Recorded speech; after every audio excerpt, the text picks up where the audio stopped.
Welcome back to my channel. So, andito na naman si Binibining Lindsay para mag-share sa inyo ng panibagong kaalaman. So, for today's video ay magpo-focus tayo sa aking pagdidiscuss ng isang sample lesson plan kung saan makikita natin doon yung tatlong indicators na hindi nawawala kada classroom observation. No? So, itong indicators na to, nauna pa lang i-discuss yung RPMS, talagang hindi na siya nawawala. At hanggang next year, yung mga i-discuss pa ng mga indicators, kasama pa rin yung tatlong yon. And of course, ito kasi yung kadalasang tinatanong din sa akin, lalo na ng mga bagong teachers. No? So, paano ba natin i-integrate sa lesson plan natin or sa lesson yung within and across teaching curriculum and yung integration ng numeracy and literacy. And of course, yung paglalagay natin ng mga activities na nakapag-enhance ng higher order and creative thinking skills. So, paano ba natin ini-integrate siya sa lesson plan? Or sa plan na ginagawa natin everyday, hindi lang naman sa tuwing may classroom observation tayo, no? So, samahan nyo ako na magbibigay tayo na isang example ng lesson plan na ginamit ko na rin naman sa classroom observation ko. And paano ko siya in-integrate nung first 3 indicators na yun na palaging kasama sa bawat observation natin. So, para rin ito sa ating mga applicants sa DepEd, no? Kasi hindi nawawala yung tatlong yon. Kaya naman, samahan niyo ako sa pagdidiscuss nung tatlong pangunahing indicators na ginagamit natin sa ating classroom observation every quarter. Yan, so, tara, isa-isay na natin kung paano nga ba siya ini-integrate.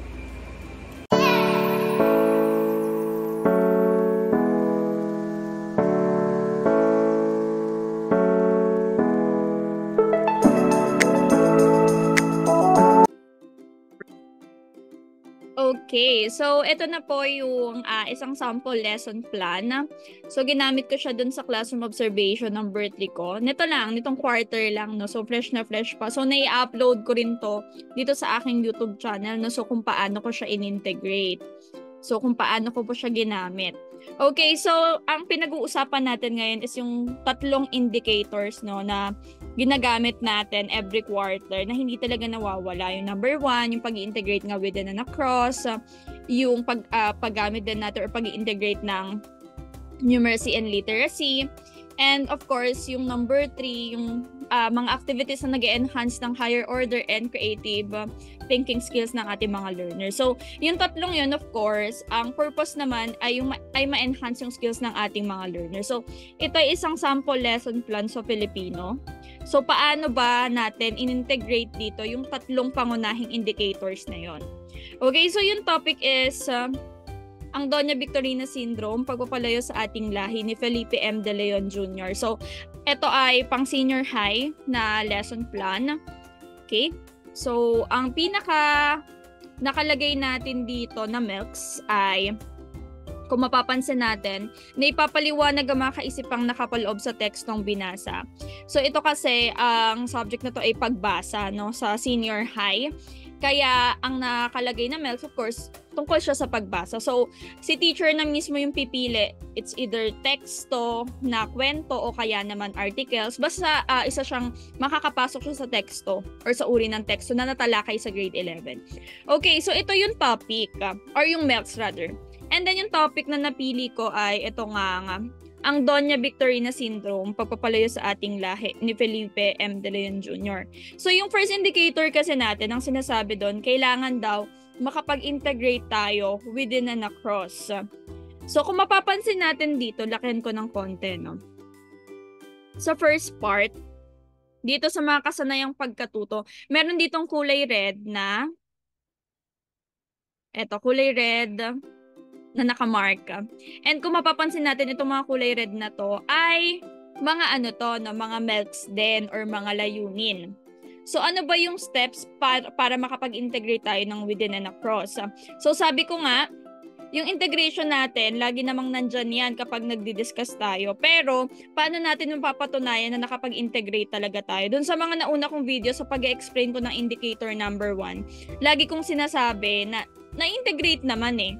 Pero paano mapapaniwalaan na nakakapag-integrate talaga tayo within and across? Ano? So sa simpleng paglalagay po natin ng milks or na mga layunin galing doon sa iba't ibang subject. So ang gagawin po natin, kapag nalagay na natin yung main milks natin or gagamitin nating layunin para dito sa topic natin, hahanap tayo, no? Ano kaya ang mga milks sa ibang subject or within the subject matter ang pwede nating ma-relate dito. Dahil nga ang topic ko ay Doña Victorina Syndrome at pagbasa ng isang teksto. Okay, so naghahanap muna ako sa mga milks sa ibang subject. So yun yung una nating gagawin. I-visit natin yung mga milks ng ibang subject. So saan kaya siya papasok? Ako ang technique ko dahil pagbasa yan, pupunta muna ako sa English and Filipino. So, kasi may kinalaman yun sa reading, 'di ba? Makikita naman natin sa subject ng English and Filipino. Pero dahil Doña Victorina Syndrome yung pinag-uusapan, tapos meron pa ditong pagpapalayo sa ating lahi, somewhat naisip ko, marerelate ko rin siya sa Araling Panlipunan or sa iba pang subject. So, ito, pansinin natin yung mga nirelate kong milks. So, sa grade 7, music to, no? Paano ako nagkaroon ng music? Ito yung topic ko. Pag naglalagay po tayo ng milks sa ibang subject, make sure lang na na-integrate talaga natin yun sa certain parts ng activity na pinagawa natin. So, nakalagay dito, describe how a specific idea or story is communicated through music, in particular Philippine music. So, kung i-run through natin tong lesson plan, saan ko siya ginamit? So, ginamit ko siya dito sa bahagi ng asan na yan? I am a Filipino, of course. Okay, so nagpakinig ako dyan ng music. And then, right after nyan, may activity kasi silang gagawin. And yung music na yon, ang title, yung Ako Ay Filipino. So, yun yung pinaka-music. Inirelate ko siya dyan sa activity na yan. So, doon, makikita na natin na nakapag-integrate tayo. Pero hindi lang basta ma-irelate, dapat ma-explain din yung idea at yung relationship niya dun sa story na ginamit mo. Okay?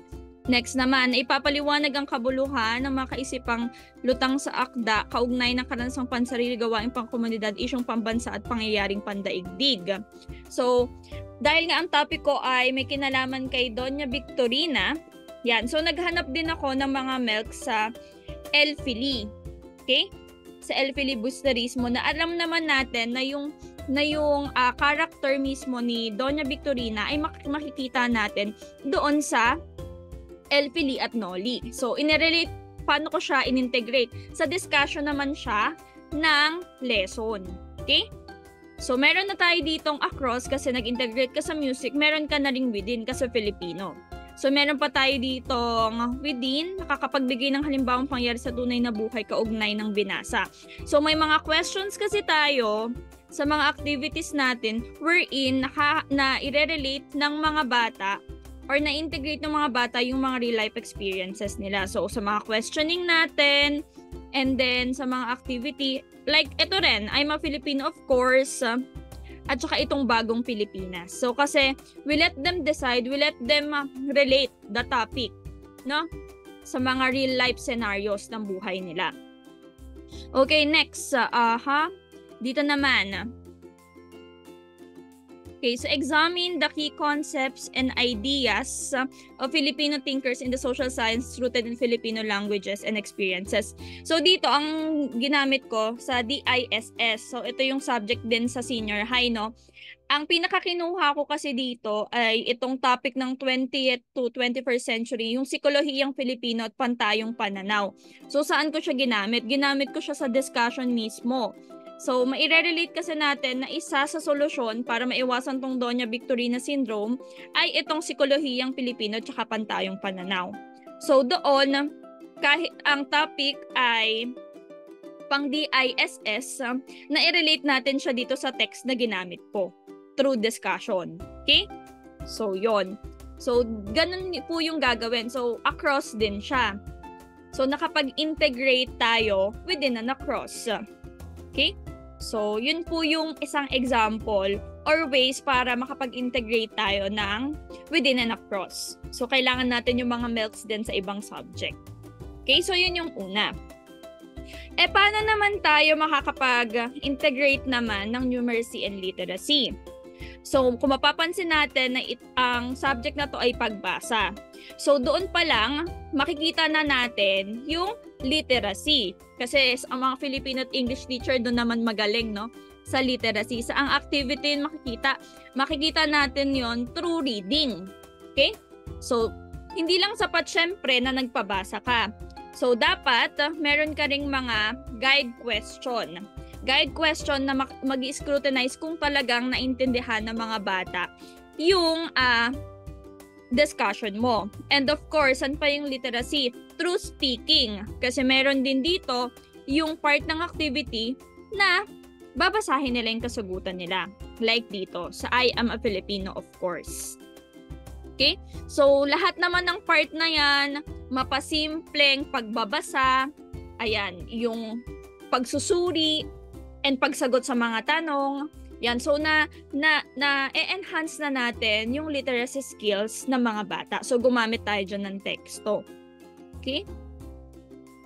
So, yon. And of course, sabi ko nga, para maging critical literacy siya, kailangan nating gamitan ng mga questions or guide questions na mas magpapalalim pa dun sa kanilang pag-unawa in reading. Okay?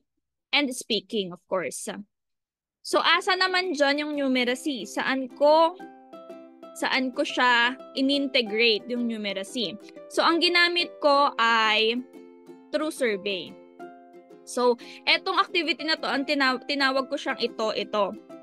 So, paano siya naging numeracy? So, sabi dito, ang guro ay magpapakita ng dalawang magkaibang mga larawan. Susuriin ito ng mga mag-aaral at pipili ng larawan na kanilang nais o gusto. So, meron kasi ako dyan dahil nga Doña Victorina Syndrome yung focus, meron akong mga larawang pinagko-compare.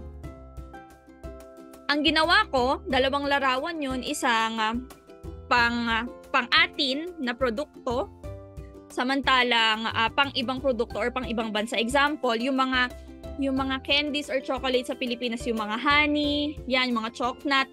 And then, yung kabilang picture naman yung mga sneakers, Toblerone. So, ang ginawa ko, nagpa-survey ako through pictures. 5 pictures actually yung pinakita ko, A and B. Ngayon, ibobote nila or boboto sila. Alin na sa dalawang picture, kung sila yung papipiliin, yung gusto talaga nila na piliin. Yung chocolate ba ng Pilipinas or yung chocolate ng ibang bansa. So, bibilangin ko, ilan ang bumoto sa chocolate ng Pilipinas. Di sinulat ko sa board. Ipakita nyo sa board para makita talaga yung number na kung paano nila pinili. Okay, next naman, na picture. Okay? Si Taylor Swift tsaka si Sarah Geronimo. So, sino yung mas binoto na kabataan? Si Taylor Swift ba or si Sarah Geronimo? Bilang ka ulit. And so on, hanggang sa matapos mo yung activity na yon na pinabilang mo sila. So, paano papasok yung critical numeracy doon? Pinakita mo na yung numbers kung sino yung mas nanalo. At makikita natin sa numbers na yon na mas tinatangkilik talaga ng kabataan yung mga pangkanluranin or pang ibang bansa mga produkto at mga personalidad. So doon sa picture na yon na ginawang activity, meron ka ngayong pamprosesong tanong. Okay? Ano ang mga napansin na may hinuha sa larawang ipinakita? So, hindi naman siya numeracy, no? Pero, through this question number 2, sa iyong palagay, ano mas tinatangkilik ng mga Pilipino, pambanyaga o pansaniling bayan? Balikan mo ngayon yung survey na ginawa mo kanina. Sige, tingnan natin tong sa kasagutan nyo sa survey na isinagawa. Okay, alin ang mas nangibabaw na boto? Okay, so syempre sasabihin nila yung pangkanluranin or pang ibang bansa. Ngayon, ipasuri mo. Ano kaya ang implication nun? Bakit kaya mas maraming bumoto dun sa pangkanluranin or pang ibang bansa kaysa dito sa pangbayan? So, doon pa lang, nagamit mo yung numbers na yun na kapag pa-survey ka, and yung critical numeracy doon, nag-ask ka ng question. Ibinigay mo bakit mas mataas yung boto dito, bakit mas mababa dito. Hindi ka lang nagbilang basta or nagpa-survey. Pina-analyze mo pa bakit mas marami yung bumoto dito kaysa dito. Okay? So, andun na yung integration ng numeracy. So, ganun tayo kapag nag-i-integrate. Hindi lang basta maipilit natin. Dapat makita natin or mapa-analyze natin sa bata kung bakit ganun yung naging result. Okay? So, yung Sumunod naman, paano pa tayo makakagamit ng mga activities na nag-enhance ng higher order and creative thinking skills? Kung mapapansin natin, dun sa dalawa pa lang na indicator na diniscuss ko kanina, makikita na agad natin dun or masasapul agad natin yung indicator number 3. Bakit? Kasi yung pinag-uusapan natin dun ay integration din within an across and integration ng numeracy literacy. Hindi lang numeracy literacy, kundi critical numeracy and literacy. So ano bang focus ng indicator number 3? Ma-enhance ang critical and creative thinking din. So, pag nagawa mo yung 1 and 2, nagawa mo na rin yung 3. Okay? So, para siyang hitting 3 birds in 1 stone. Kasi kapag nagawa mo agad yung 1, 2, 3 na yun, naipakita mo na siya kahit yung 1, yung 2, maipapakita mo na rin yung doon, yung indicator number 3. Okay? So, ano pang mga ways para ma-enhance yung mga bata or ano pang mga activities yung pwede nating gawin. So, syempre, hindi mawawala dyan yung pagbibigay natin ng question. So, sa indicator number 3 to, no? So, dapat mag-start tayo sa lower order thinking skills, of course, to higher order thinking skills. So, of course, hindi rin naman siya nakafocus lang sa questioning technique natin para ma-enhance yung creative and critical thinking skills ng mga bata. Of course, pati rin yung mga activity na pinapagawa natin. Dapat nakakapag-create, nakakapag-analyze sila.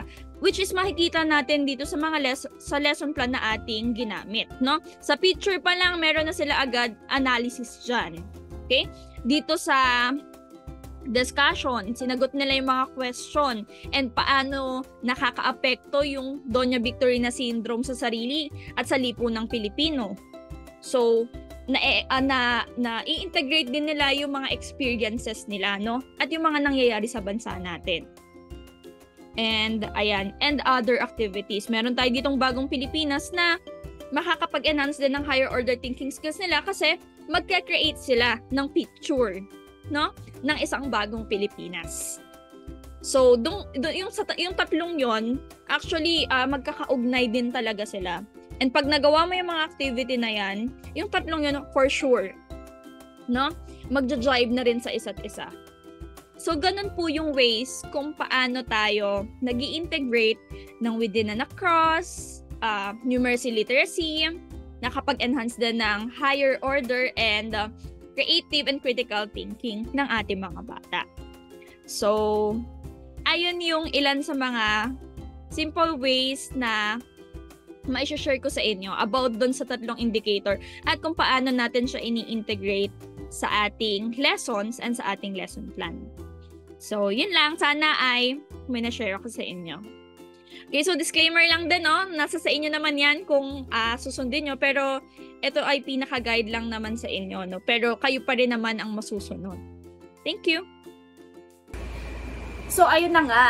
So, yun yung ilang simple way kung paano natin i-integrate yung tatlong pangunahing indicator na yon sa ating lesson plan or sa ating mga lessons every day and of course, every classroom observation. So, sana nakatulong po itong video na ito sa inyong pagpaplano para sa mga dadating nyo pong classroom observation. Thank you so much! Bye!